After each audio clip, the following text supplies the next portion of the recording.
Friends, welcome to another video of stock market. आज हम discuss करने वाले पंजाब नेशनल बैंक यानी पीएनबी के बारे में। पीएनबी का स्टॉक रिसेंटली बहुत करेक्ट हुआ, 40 से सीधा 30 के लेवल पे गया, बट मार्केट रिकवरी में इसने अच्छा खासा पार्टिसिपेट किया। 10% ऊपर बंद होके इसने अच्छा खासा रिकवरी भी दिखाया। आने वाले टाइम ये 39 तक जा सकते हैं, जो कि एक इंपॉर्टेंट रेजिस्टेंस है। I am not recommending you to buy PNB only because there are many other stock, but ये स्टॉक जो है एट दैट मोमेंट ऊपर जा सकता है। There is no doubt on that. Market cap 38,483 crore का है।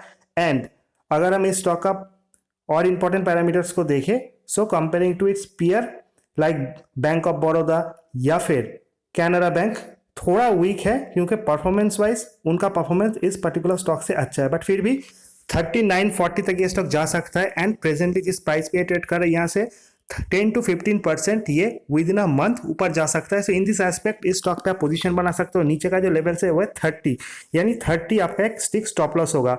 अगर इस स्टॉक के बारे में और इंपॉर्टेंट पैरामीटर्स को देखें, इसका RSI एंड MFI देखिए, relative strength index and money flow index, जो शॉर्ट टर्म में किसी स्टॉक के मूवमेंट को बताता है। 30 के ऊपर स्टॉक ओवरबॉट होता है, 70 के ऊपर स्टॉक ओवरबॉट होता है, 30 के नीचे स्टॉक ओवरसोल्ड होता है। इसका जो RSI स्कोर है वो है 37.9, MFI में 39.8, यानी ये ओवरबॉट एंड ओवरसोल्ड जोन के बीच में। हालांकि रिसेंटली करेक्शन में ये ऑलमोस्ट 30 के करीब चला गया था, यानी ऑलमोस्ट ये ओवरसोल्ड चला गया था। वहां से ही स्टॉक ने अच्छा खासा रिकवरी दिखाया। And not only this stock, overall market में हमने अच्छा खासा रिकवरी देखा ना। ऐसा ही चलता रहा ट्रेंड तो आने वाले टाइम में ये फिर से 3940 की तरफ मूवमेंट दिखा सकता है। I am not saying that this is the best PSU bank, but जिन सारे स्टॉक में रिकवरी के संकेत है उसमें पीएनबी का नाम भी शामिल है। And we have all seen कि 30 जो है इसका एक लो है। अगर आप एक लॉन्ग टर्म इन्वेस्टर हो, आप इस स्टॉक को बाय कर सकते हो। आई डोंट थिंक सो कि बहुत नीचे जाएगा, क्योंकि ओवरऑल अगर मार्केट गिरता है तभी ये गिरेगा। सिंगल आइडेंटिटी ये स्टॉक अभी तो नहीं गिरेगा। रिजल्ट सीजन आने में 2 महीने अभी बाकी है। प्रीवियस क्वार्टर के रिजल्ट अच्छे रहे थे, सो यू होप कि आने वाले टाइम में ये स्टॉक यहाँ से 10 to 15% का मूवमेंट दिखाएगा। अगर हम इस स्टॉक के 100 day 200 day 50 day simple and explanation moving average को देखें, तो simple and explanation moving average जो है 3940। As I said, this is the very make or break level. यहाँ पे स्टॉक बहुत टाइम से कंसोलिडेट कर रहा था, ना इसके नीचे जा रहा था ना इसके ऊपर जा रहा था, बट फाइनली मार्केट करेक्शन में इसके नीचे गया। एट दैट पॉइंट 39 एंड 40 इसका रेजिस्टेंस है। So definitely I am saying that जिस रेट पे अभी ये स्टॉक ट्रेड कर रहा है 15% यहाँ से ऊपर जाएगा। 3940 में यहाँ पे प्रॉफिट बुकिंग आएगी, क्योंकि जिन लोगों ने 30 के लेवल पे बाई किया वो डेफिनेटली 40 में जाकर प्रॉफिट बुकिंग करेंगे। एंड जिन लोगों ने 40 में बाई किया उन लोगों ने तो ऑलरेडी एवरेज कर ही लिया, वो भी थोड़ा प्रॉफिट बुकिंग करेगी या फिर इस स्टॉक से एग्जिट हो जाएंगे, क्योंकि रिस्क टू रिवॉर्ड रेशियो इस स्टॉक का थोड़ा ज्यादा है comparing to its peers like Canara Bank and Bank of Baroda. So definitely बहुत ही सिंपल चार्ट है। 39.4, 39.7, this is the 100 day 200 day simple and explanation moving average. And अगर आप 20 डे 50 डे को देखोगे भाई 38 and 39, so there is a range of 38 to 40।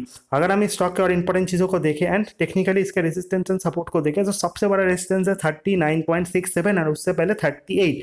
35 को मैं रेजिस्टेंस नहीं मान रहा हूँ, क्योंकि स्टॉक ने बहुत करेक्शन दिखा है एंड नीचे की तरफ से बाउंस बैक भी दिखा है। जो सपोर्ट है स्ट्रिक्ट 30.37, अगर इसके नीचे जाता है 28.72, 25.72, आई एम नॉट थिंकिंग इतने चीज जाएगा। मेन जो सपोर्ट है 30.37 एंड 28.73, एंड ऊपर की तरफ रेजिस्टेंस 38 एंड 39.67।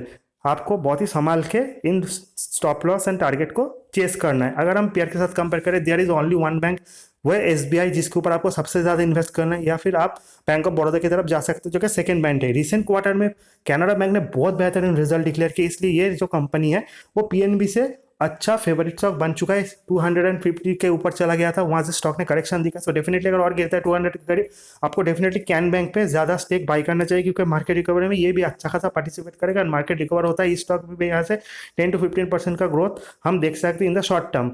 अगर हम प्राइस टू अर्निंग रेशियो की बात करें, सबसे सस्ता at the moment Canara bank है, उससे थोड़ा एक्सपेंसिव पीएनबी एंड SBI तो सबसे फेवरेट है ही। अगर आपको PSU में जाना है, 70% आपका SBI में स्टेक होना चाहिए, देन 10% आप Bank of Baroda, Can Bank and PNB पे इन्वेस्ट कर सकते हो।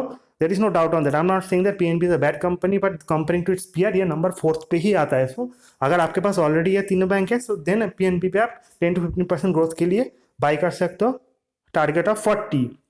अगर रिजल्ट की बात करें, सबसे इंपॉर्टेंट चीज है ग्रॉस एनपीए, नेट एनपीए।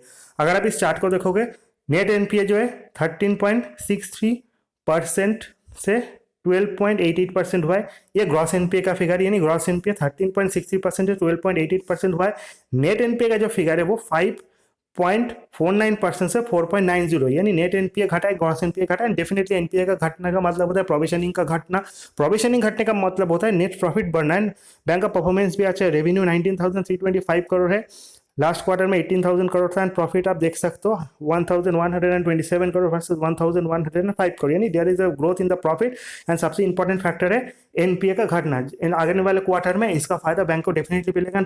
जो एनपीए का लेवल है और भी अच्छा होगा। वी होप कि नेक्स्ट क्वार्टर में 12% से नीचे ग्रॉस एनपीए हो जाए, नेट एनपीए 4.5% नीचे हो जाए।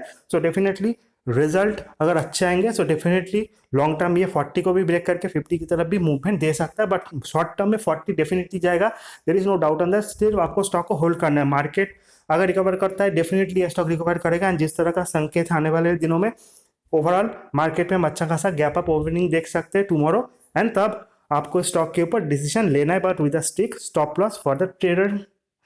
अगर हम स्टॉक के लास्ट में शेयर होल्डिंग पैटर्न को देखें, प्रोमोटर्स के पास 73% स्टेक है, एफआई के पास 1%, डीआई के पास 11%, public holding 14%। FI is not interest in this kind of stock क्योंकि उनके पोर्टफोलियो में भर भर के प्राइवेट बैंक्स हैं।